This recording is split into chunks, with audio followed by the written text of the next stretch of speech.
Hello everyone, it's election season and today we have the honor of speaking with or chatting with presidential candidate Obiageli Ezekwesili, called Obi for short. She needs no introduction, a household name thanks to the Bring Back Our Girls campaign, former minister, two-time minister of Nigeria and all of that. You're welcome to Pulse. Thank you very much, Jude. I'm sure it took a lot of people by surprise when you eventually declared you were running for president. Why did you leave it so late? A lot of people are asking. Because I actually didn't think I was going to run for president. It got to the point where I saw that there was so much disdainful attitude toward the citizens with the two dominant parties kind of feeling that nobody is going to challenge us. We're just going to do the usual rotation, where it's like a Russian roulette, and one cycle of failure gives birth to another cycle of failure. And I just kept hearing things like, show us your credible candidates, meaning that the people that had come out, they didn't actually feel that there was any credible threat to the election of these two dominant parties that are joined to the hip, and these two parties that are, have unbroken umbilical cord. So I felt that, what is it that I detest more than I detest politics? And I came to the conclusion that I actually detest the carryings on of our political class. The fact that they are impervious to the failures that we see in the system. That by their conduct, by their behavior, there is almost a lack of awareness that the country has not done well at all. And so I thought, okay, what more can one do? Because I've done the kind of level of advocacy that you could possibly do in a society and get some measure of sobriety on the part of your political class. They chose not to. So I said, it's either I gave up on Nigeria or I did one extra thing. And that extra thing is to run for president. Okay, some will say, do you really, really believe?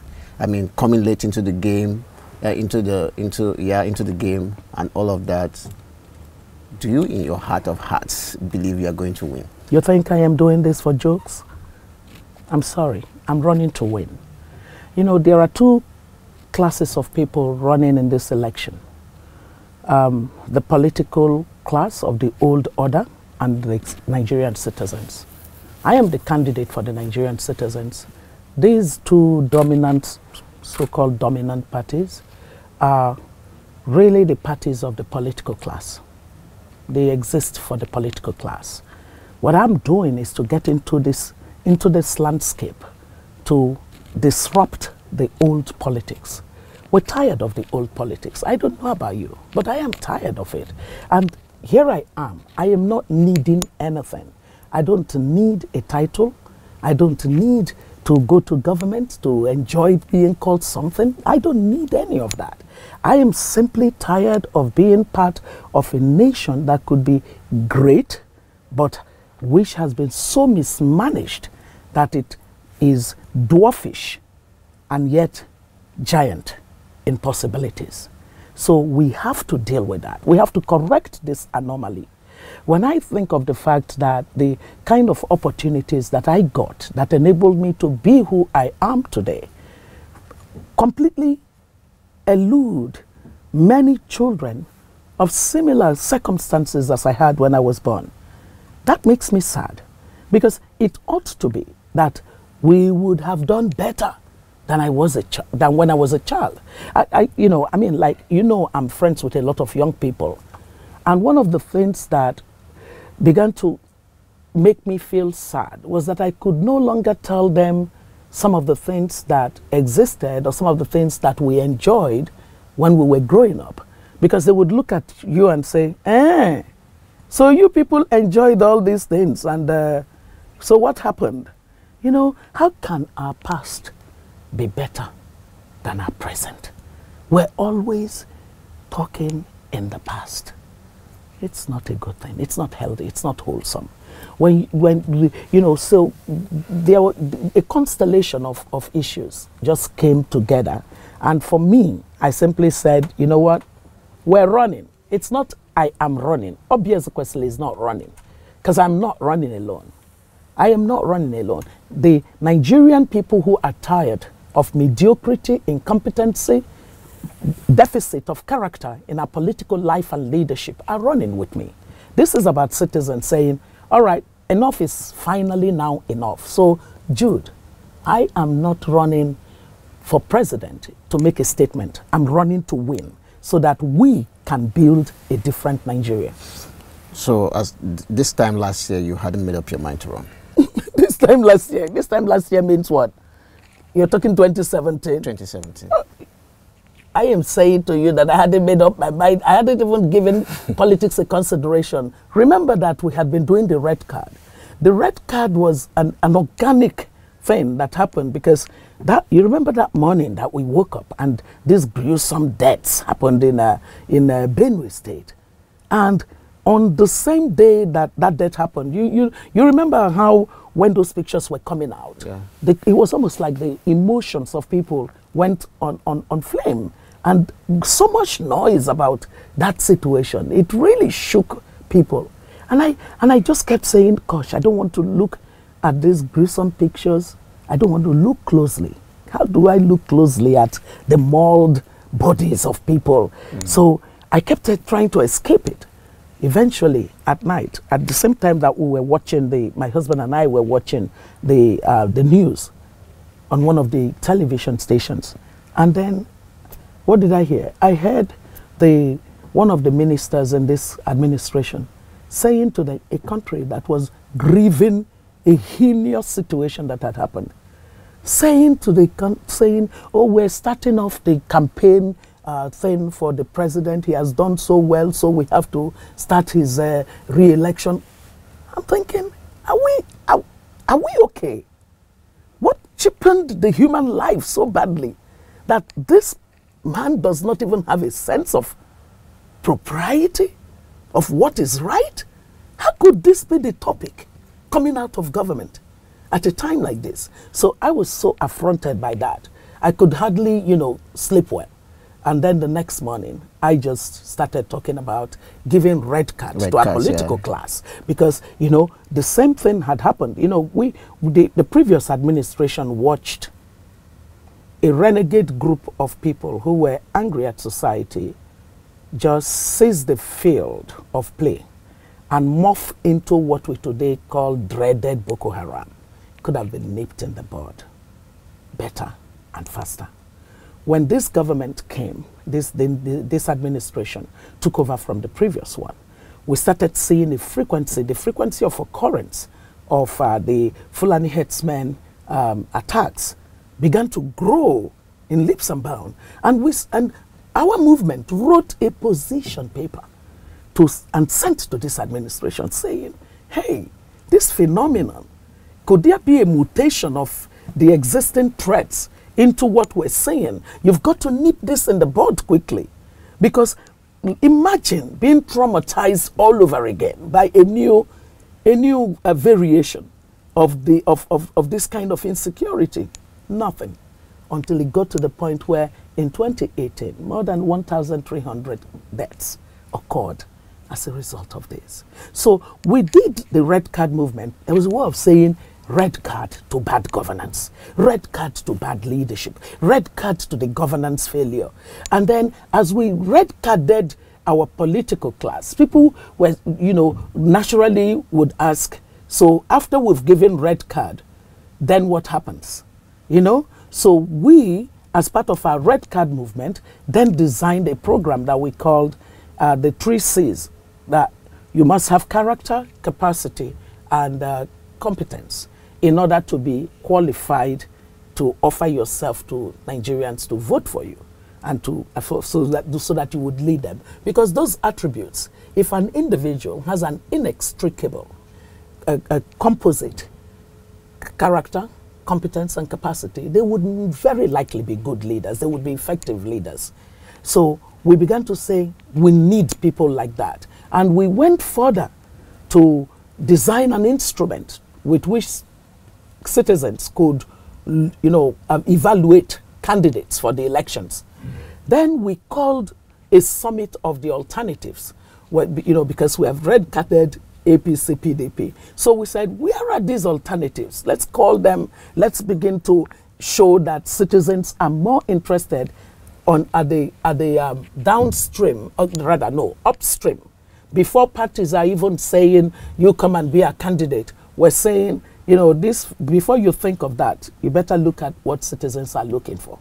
So we call the Summit of the Alternatives, SOTA, to begin to engage in that way. Patrice Lumumba, the Kenyan, my friend from Kenya, was one of our keynote speakers, and Professor Bayo Lukoshi was another of our keynote speakers. And then we had it was a 2-day event at the Yaradua Center. All the effort of citizens. We had that SOTA, and, even we felt underwhelmed because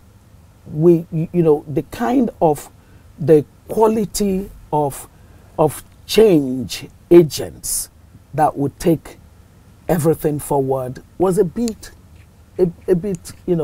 not quite there.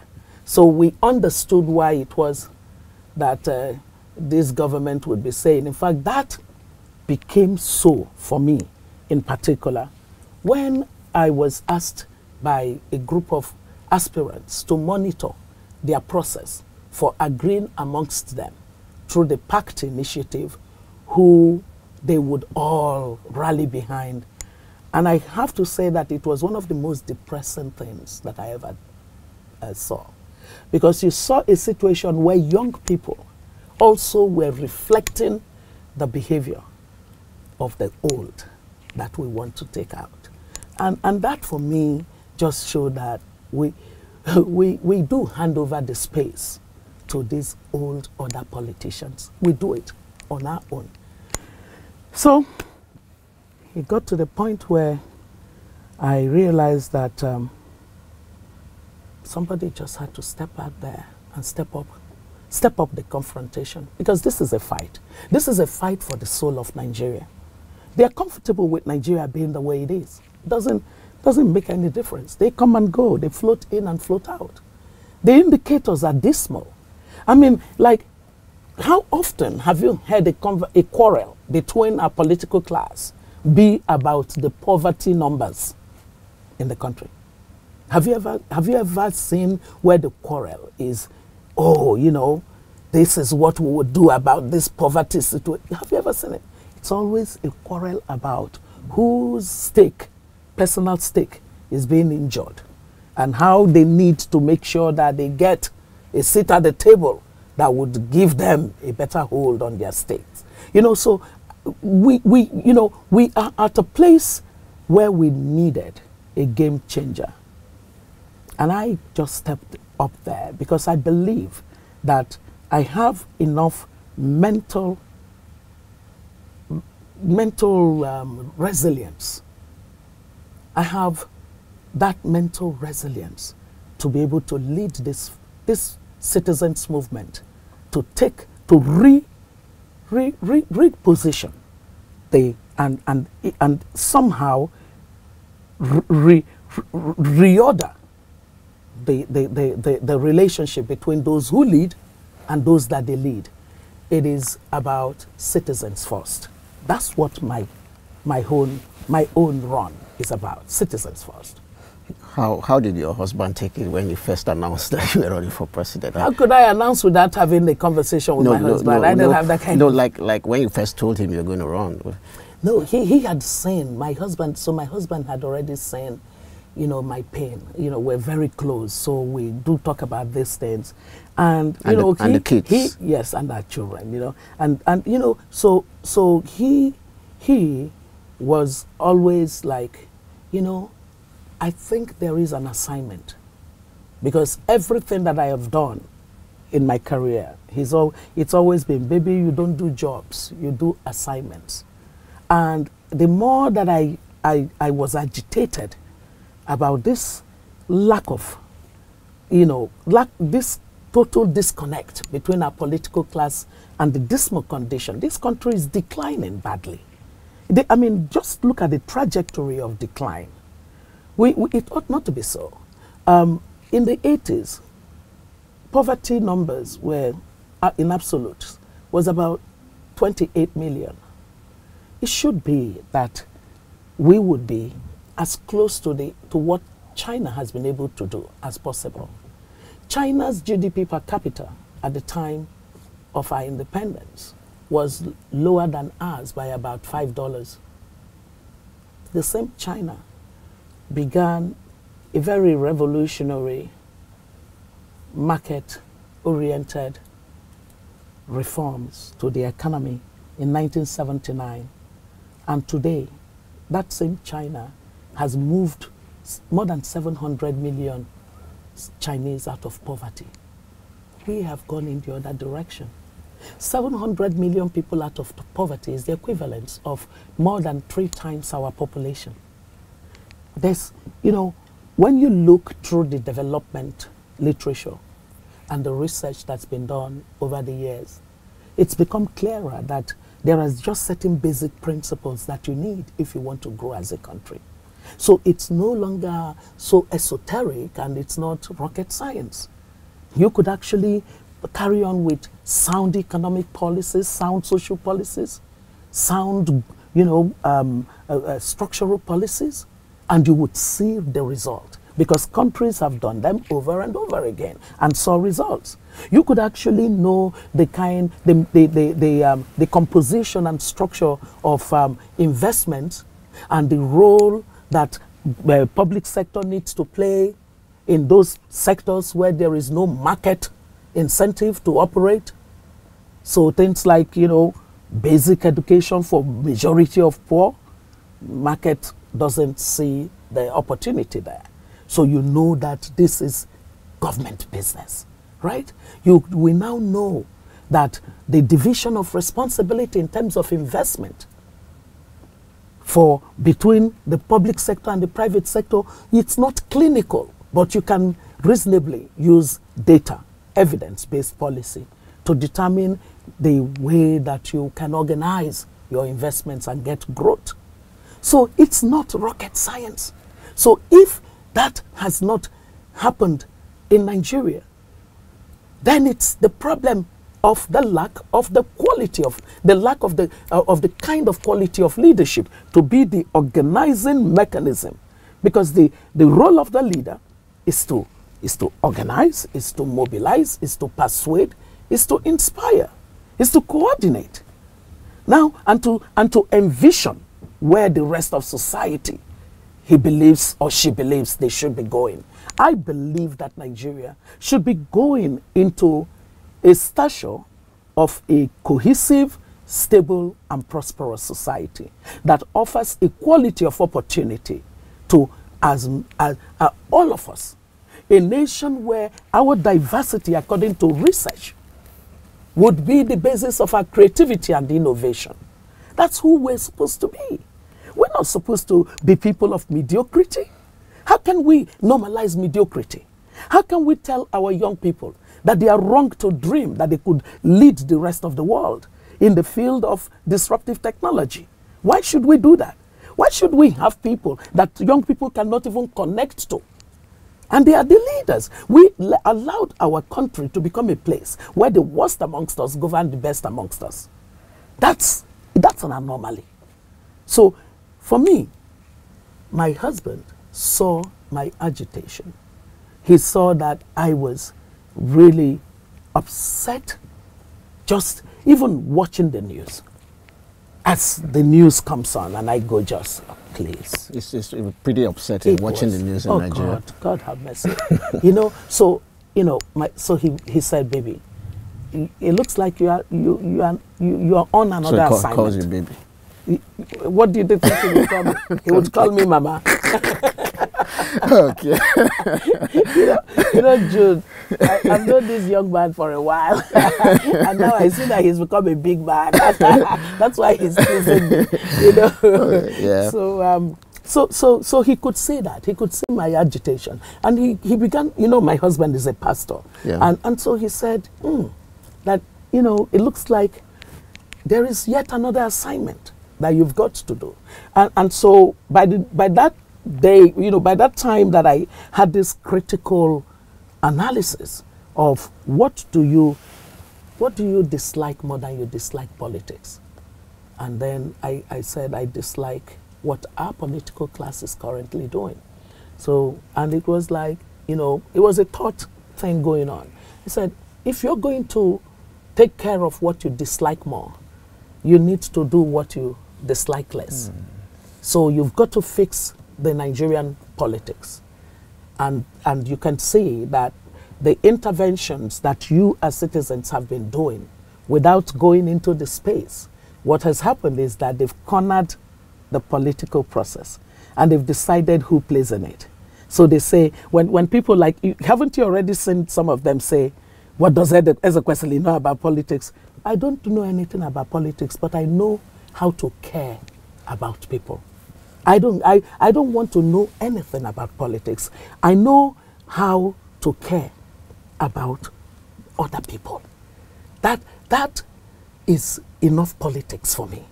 Just having that mindset that you're not in this for yourself, that it has nothing to do with you. That's exactly what I'm going to be doing. Now, if you looked at our political class, you see that they have one principle that is non-negotiable. And that principle is, I, not others. It doesn't matter what acronym they have. They say to themselves, we're looking out for number one. And usually, when they sit around the altar of corruption, they don't remember language, religion. They don't remember what state you're from.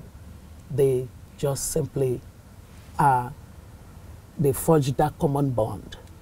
And meanwhile, cool kids like you are busy, feeling very cool. We're doing our thing. Politics belongs to certain kinds of, they're happy. They're very happy. They would want it to be like that. But, you know, guys, everything that the young people in Nigeria are doing, they would actually do it at considerably less stress if you had good politics and good governance.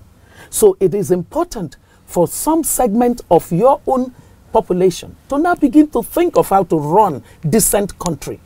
So if all my coming out then achieves is shake up that political system that is obtuse and not willing to reflect on its feelings, that would be a great service that I have done.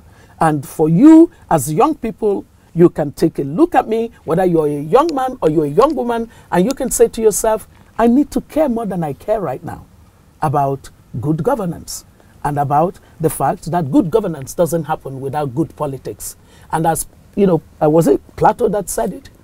That if you say you're so cool, you don't care about politics, you're going to be governed by idiots. He said you'll be governed by your inferiors.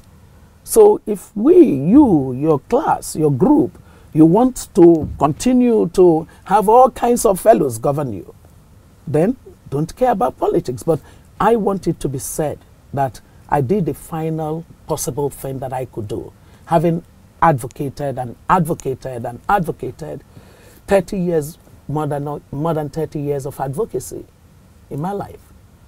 In my life. Time to put your money where your mouth is, like this. Well, I don't know about my money, because I'm asking all of us to put a stake in it. Because in other jurisdictions, in other societies, one human being doesn't come up with so much billions that our kinds of politicians come up with. You know, money, you have to say to yourself, where does all that money get made? Which brings me to the question of how do you intend to compete with these money bags who have so much money, they are competing at a very different level from the rest of the other candidates. Yes. How do you match them naira for naira, dollar for dollar? We can afford to match them with brain not for brain. Yeah, we would bring brain, and we know what the other one would bring. You know, so because some of the things they are using money to do, we won't need to use money to do them. You know, because here you are with a strong appetite on the part of especially young people and women. I am telling you, the massive goodwill that we have already received since I announced that I would do this on Sunday is just unbelievable. I mean, people just walk up to me and say, you know what, don't listen to anything all these people sometimes say to you on Twitter. Don't even listen to what they write on your wall on Facebook. Oh. As for me and my house, we're ready. We have finally seen a candidate we can wake up to go and vote for on election day in February. That's what it's massive. That's what I'm getting. They don't realize that people are fed up. People are tired. Nigerians are tired. You know, Jude, we have a strategy. There are 72% of Nigerians who already walked away from the system of our politics. They did not vote in 2015. 72%, 28% of eligible voters. I'm not talking about the population. I'm saying eligible voters, people who had their cards and should have voted in 2015. On that morning, they woke up and said, who am I voting for? And they didn't. You know, we're getting letters from those kinds of people saying, finally I went to look for my PVC to keep it proper, to keep it properly, so that I would vote for you. We're getting that. 72% of your electorate with, That's about 40 million people. My goodness, you know, just it said, whatever you do, but I don't want it to be that I voted for you to do what you do. That's what they elected to do in 2015. So we've got to understand that this is the moment. This is momentous. 2019 is going to be very historical. I did say it sometime, I think it must have been earlier in the year or maybe last year. I said that there's something very interesting that I see in this cycle of historical moments in Nigeria, especially around transition and democracy. So the election that led to independence was 1959. Then by 1966 there was the Civil War. And 66 there was a coup, the first ever coup. And then 67 Civil War. And then military rule after the Civil War, because the military prosecuted the war and were still in power. So that military rule did not terminate until 1979. How many years in between? 20 years. And then 1979, we managed to bumble through the first term. It was a terrible term in politics. I was younger, and you know, you just saw in those days, what you know today as APC, PDP were called MPN, and it was a political class that its behavior was also rascally, and then by 1983, the military struck again. Just a few months after they gained a second term, the military struck, and military rule resumed. That military rule was on until 1999, because the election in between of 1993 did not hold sway, was annulled. So from that 79, when we last had a proper transition, to 1999, how many years is that? 20 years. So there's a cycle of 20 years. Now think of it. Between 1999 and 2019, how many years are we going to be? 20. 20 years. There's something that is going to happen. We're going to disrupt the political. We're going to disrupt the political system. We will. We will. We have to. That's where the salvation will come from. We need to break away from this class. This class says to us, we're taking you all down to the level that we want. But this class, to be fair, this class has structure. This class has, like I said before, has money, too much money. We don't know if that money is illicit or not illicit, but they have so much money. And politics in Nigeria has reached that stage where it's it's all about money. We've seen recent elections in Osun and Ekiti and some other states where there's vote buying. Yes, very troubling. So how does a party like yours, for instance, intend to say to people, do not look at the money, look at the candidate, the persona of the person on the ticket? How do you change all of that money mindset of the average Nigerian voter? Okay, so our work is going on now because we don't resume. You know, it's because I'm a new candidate for presidential elections, and, you know, having announced, then I'm having this conversation with you. The real politicking is going to start in November. That's when the INEC timetable allows you to do the campaigns and all of that. I need to let you know that the kind of structure of campaigning that we're doing is going to be citizens-led.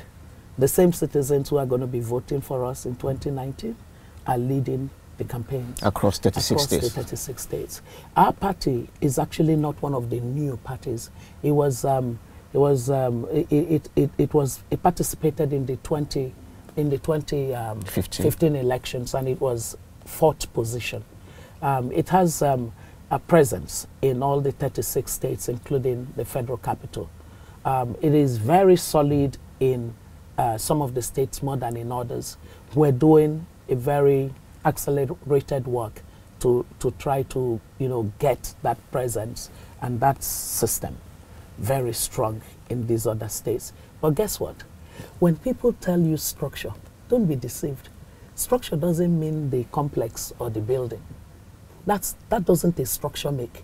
The structure they mean are the usual citizens that will just carry themselves and go and give to parties that have been failing them.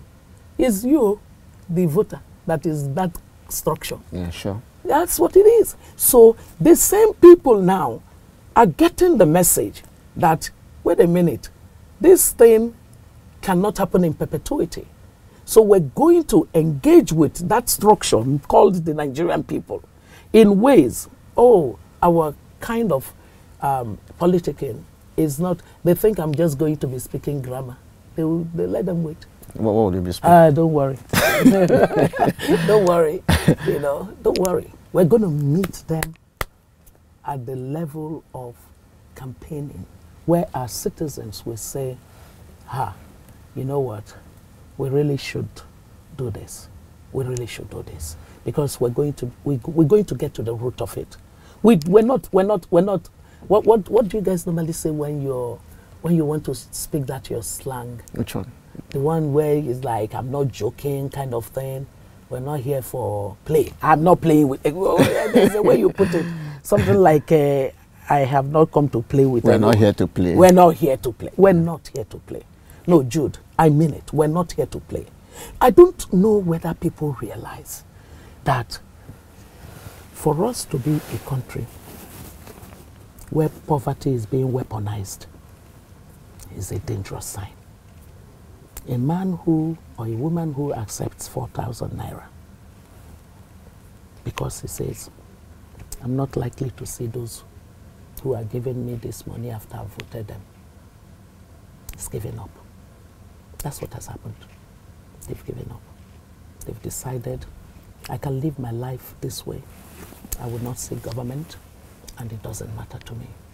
So that poverty weaponization, how did you look at what it is in data, that the World Poverty Report would say that our country has overtaken India as the world poverty capital in 2017, because it's inversely correlated now, because we are a population of just 186 million, according to last estimate of the Census Commission. 186 million. We don't even know how many we are. Yeah, the data integrity is an issue, but we'll get to that at a different time. You have 186 million people, and then the data on poverty, extreme poverty, says to you that you have the highest number because there are about 87 million such people in your midst.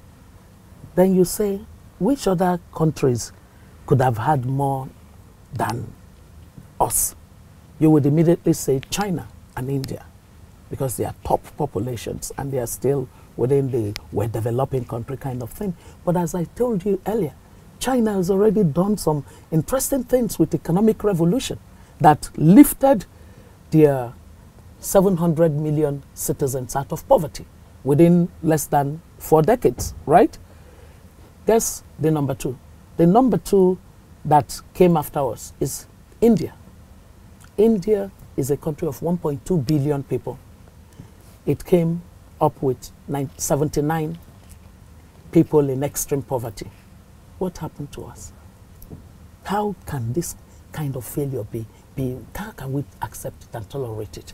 We have seen through research that poverty is now correlated very much to conflict. It is correlated in a tenuous way to terrorism, because there is also this whole debate as to how some higher order issue other than poverty could drive even the rich to be part of terrorist act. All right? But poverty is correlated to fragility of nations. So we can't be joking with poverty. We can't see that kind of a number and not feel, compelled. It's terrifying. It's terrifying. It's terrifying. But look at it.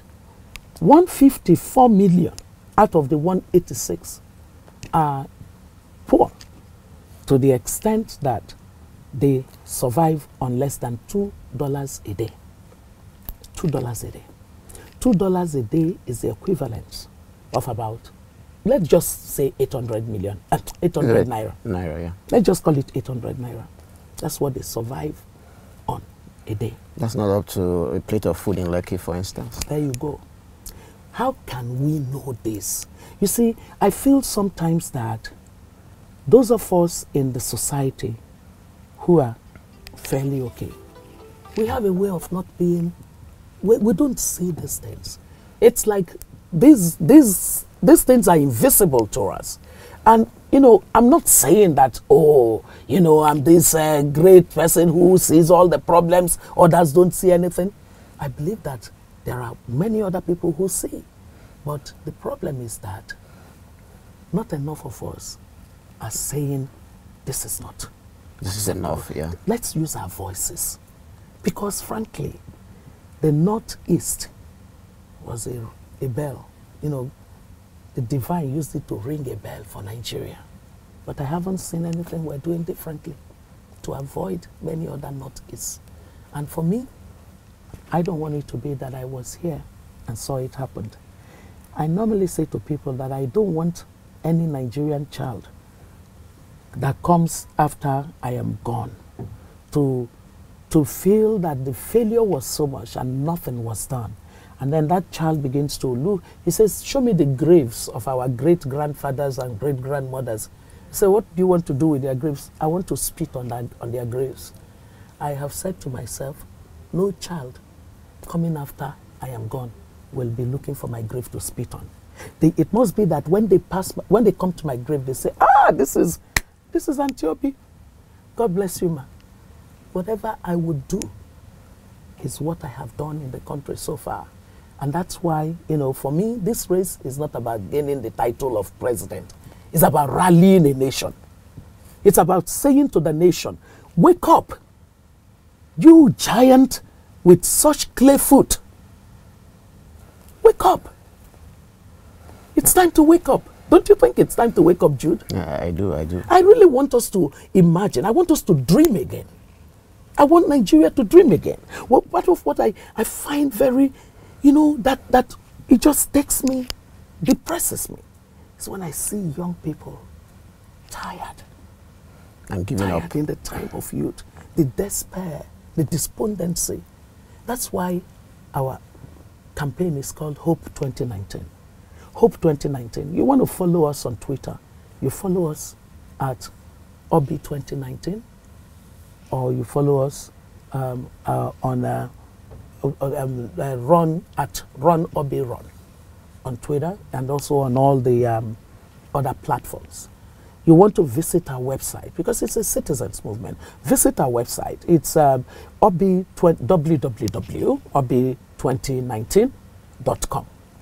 obi2019.com. Just go and sign up as a volunteer, as a part of this citizens movement. Because we want to, you know, we have another hashtag. We call it Project Rescue Nigeria. Nigeria needs to be rescued. Besides the data on, besides the data on poverty, look at the data on fragility. We are number 13 on the fragility index of countries, meaning that we're the 13th most fragile country in the world.